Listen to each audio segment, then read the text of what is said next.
Welcome back to Drive here on KFH Radio. Bob Lutz with you. We're happy to be joined by frontman Danny Hutton of Three Dog Night, one of the greatest bands of all time, in my humble opinion.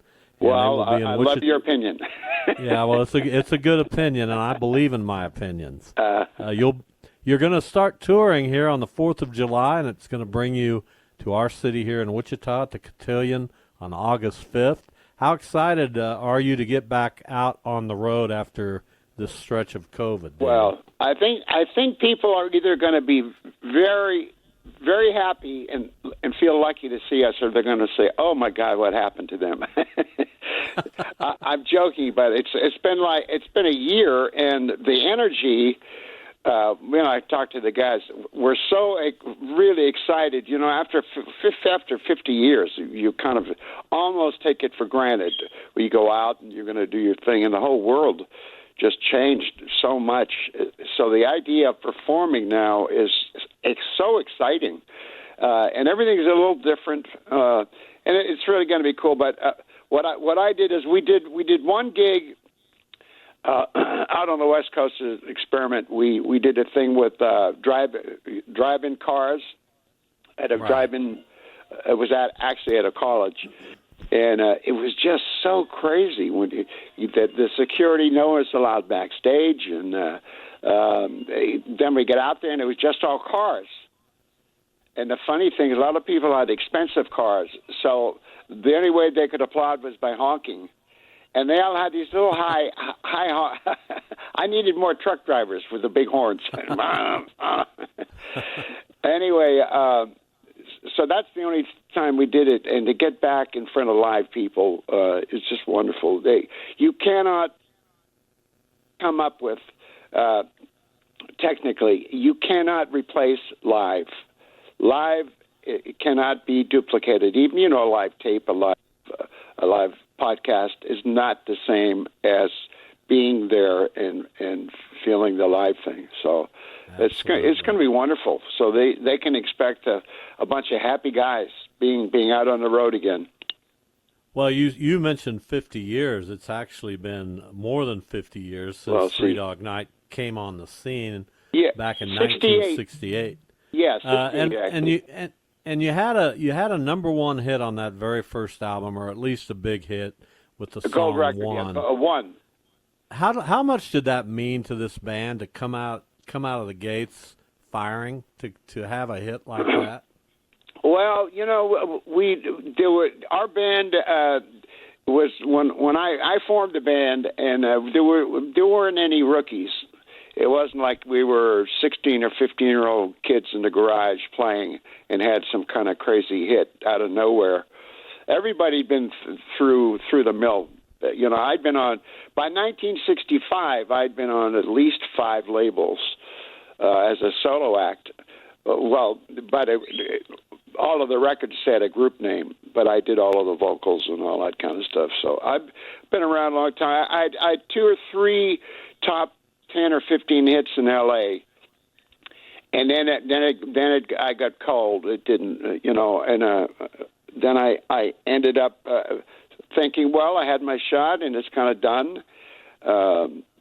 The 2-hit wonder kind of thing, and I ended up going to MGM Records with. I'd been on Hanna-Barbera Records, that did the Flintstones and all that kind of stuff. I was on the Flintstones as a cartoon, actually. But then I went to MGM Records with Frank Zappa, and my manager finally introduced me to Brian Wilson, and my manager became the president of Brother Records, the Beach Boys company. So I ended up meeting Brian Wilson and becoming his friend, and I learned so much from him in the studio.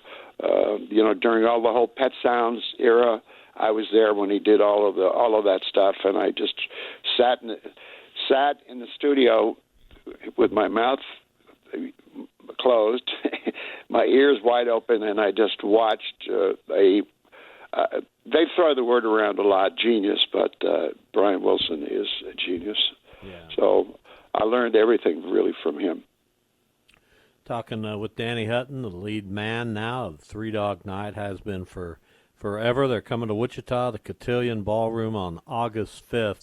You know, so many memorable songs, so many songs that people to this day can sing along with. The band members wrote a handful of these songs, but a lot of them were written by others. How did you get these songs delivered to you? How did they come your way? Because there's so many that are so amazing. Well, we went we recorded at Brian Wilson's house. Actually, I brought the other guys up to his house, the other two singers, and I really became, when I said I'm friends with Brian Wilson, I was best man at his last wedding. So I mean, we're really tight. And he said, I wrote. He listened to us do a song, and he said, okay, I know what we'll call you. We're going to call you Redwood. So we went, okay. I don't understand. But called us Redwood, and then he said, Danny, you say darling a lot. You say, hey, darling, how you doing? So he said, I wrote a song called Darling for you. So he wrote the song, and we did the track at his house, and another song called Time to Get Alone. We did the track there at his house, and put vocals on, and then the Beach Boys came back from tour, and Mike Love said, "What are you doing? That I just heard a hit song. We need a hit song." So they basically that ended our time with Brian as far as an outside act. He didn't do many outside acts, and I don't blame Mike at all. I would have probably done the same thing. Here's Brian Wilson, and he's giving away writing a song for somebody else and giving it to him. So then our manager said, all right, you guys have got I don't want you some kind of a trio vocal group. You want you to be a band. So we reached out to people we knew, and we finally get a band together. Where we try different guys, and then they'd leave, and then we get other people, and got Jimmy Greenspoon, and all the guys that were on their first album finally. But they had a thing at the Troubadour, and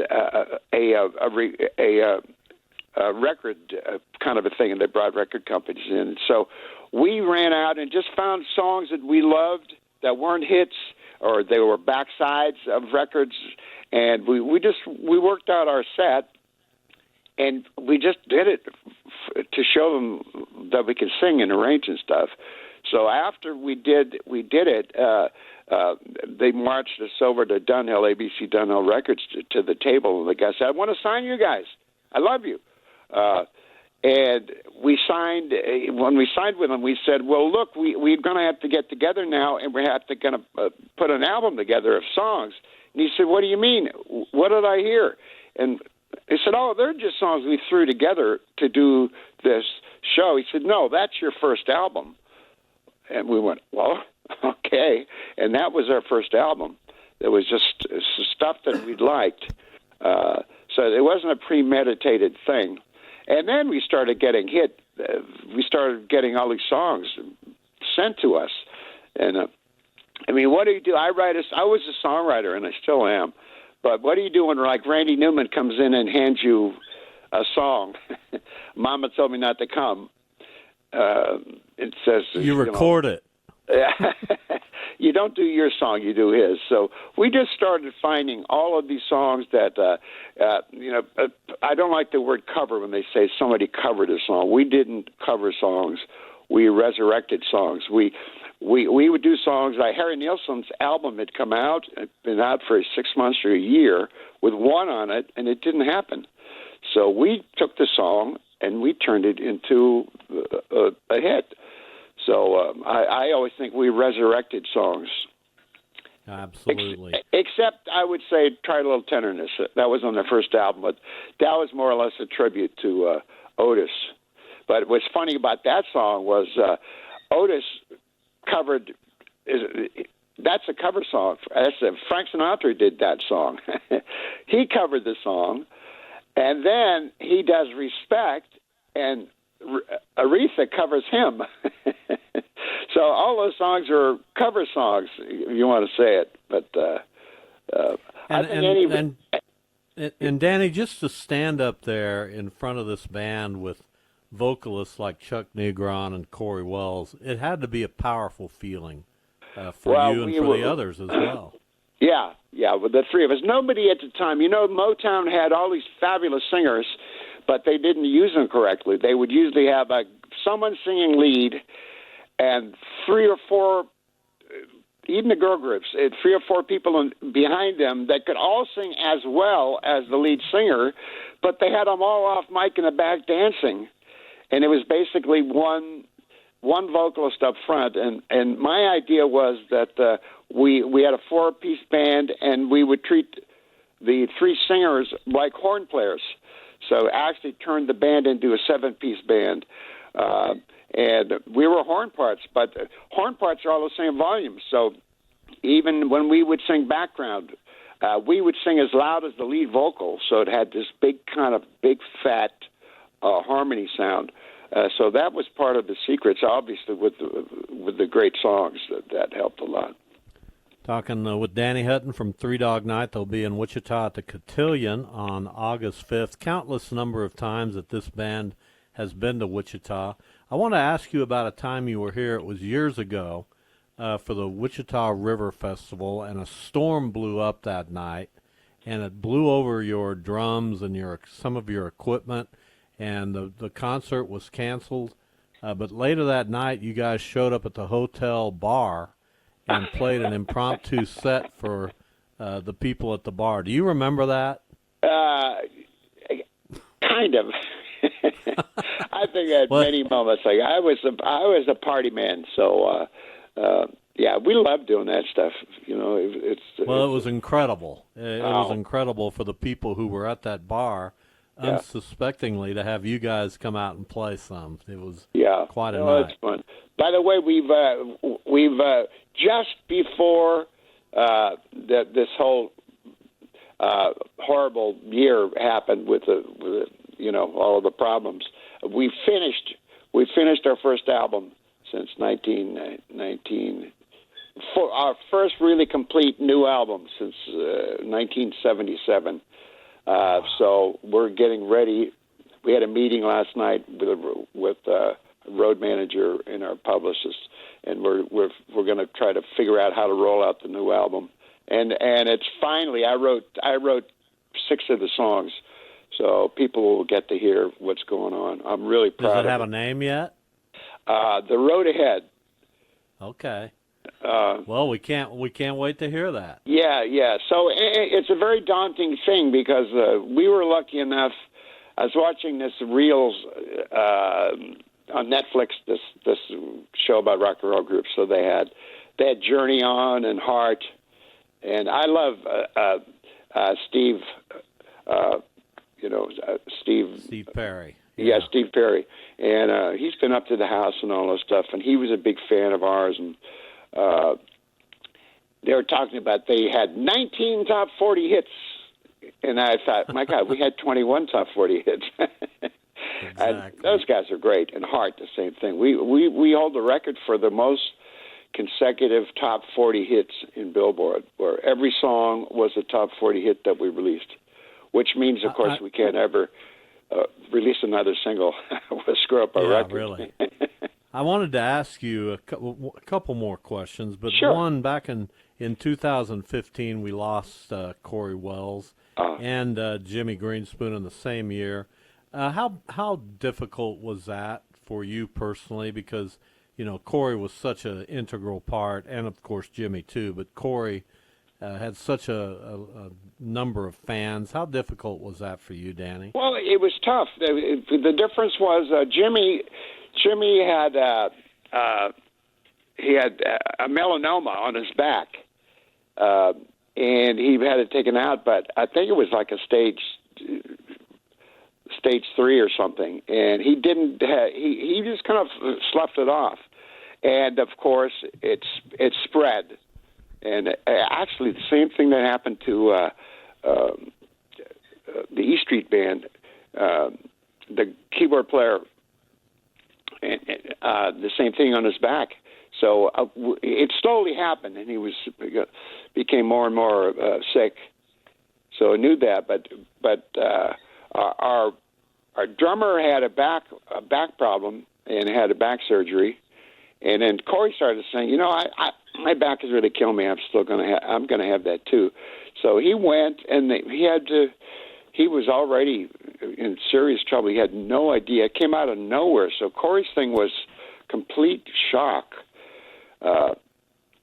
And at the time, before he had the operation, it was a thing of, he said, look, the guys, I don't want to keep them out of work, so for while I'm recuperating, why don't we get somebody else in there to cover for me? So he knew this guy, David Morgan, and he said, listen to this guy and see if he'll work for it. So then we phoned up all the promoters and said, look, Corey's not going to be at these gigs. Is it all right? And they went, fine. That's right. Danny's going to be there. And then he went to the hospital. I think he was gone in 3 or 4 days. He had sepsis. So he got an infection in the hospital. So it was the only thing that saved all of this was Corey saying, tell the promoters. And so they kept the dates. If we hadn't told the promoters, I'm sure they would have said, well, he's gone now, so we have no idea what you guys are going to be like without him. So it all worked out. It worked out great. I mean, he was a great sorely asset. Missed. Yeah. And my whole thing is we've changed a little of what we've done, but not the songs and not the arrangements. And David has got his whole own set of wonderful things that he does that nobody else can do. And that's what's important. You have to get somebody that didn't just take voice lessons. They have to have been born with that kind of a old soul voice. You just have to. It's got to be genetically in your throat. So he's got it. So I'm real proud of him. And my last question is a quick one. You've had so many number ones, so many hits. What's the song that didn't rise to that level that you thought would have? Oh God, there's so many of them. Probably, if you listen to our albums, the first song in every album is the one we thought was going to be the single. It almost never was, because we actually can do any kind of music. Any kind of music. We don't do jazz, but it's not kind of a thing that we're really into. But so we kind of like the heavy stuff. And a lot of our albums, if you listen to them, there's like 3 or 4 songs that they're pretty hard rock.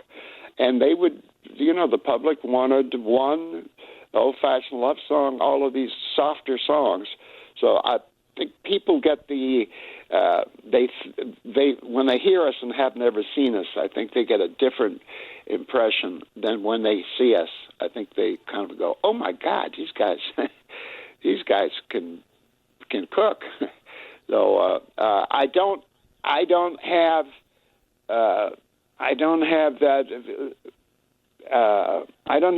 that one. So well, like feeling all right, which Joe Cocker made a hit. We did it at the same time, and I love our version. I did your song before Elton. Elton gave me the demo for your song, and I like our version. So obviously, Elton had that on the back side of one of his first single in the States, I think. And we at the time I think we had a hit out, and it was. Talk to Elton is almost like, you know what, we're going to pull off. We don't want to, do one of those cannibalism things where both of us, hurt record sales. So Three Dog Night back on the road July 4th in Terre Haute, Indiana. They'll be in Wichita coming up on August 5th at the Cotillion. 8 o'clock. Tickets still on sale for that one. Get out and see him. We've been honored and pleased to talk with Danny Hutton from Three Dog Night. Danny, thanks so much for your time today. All right. Thank you, Bob. I appreciate it.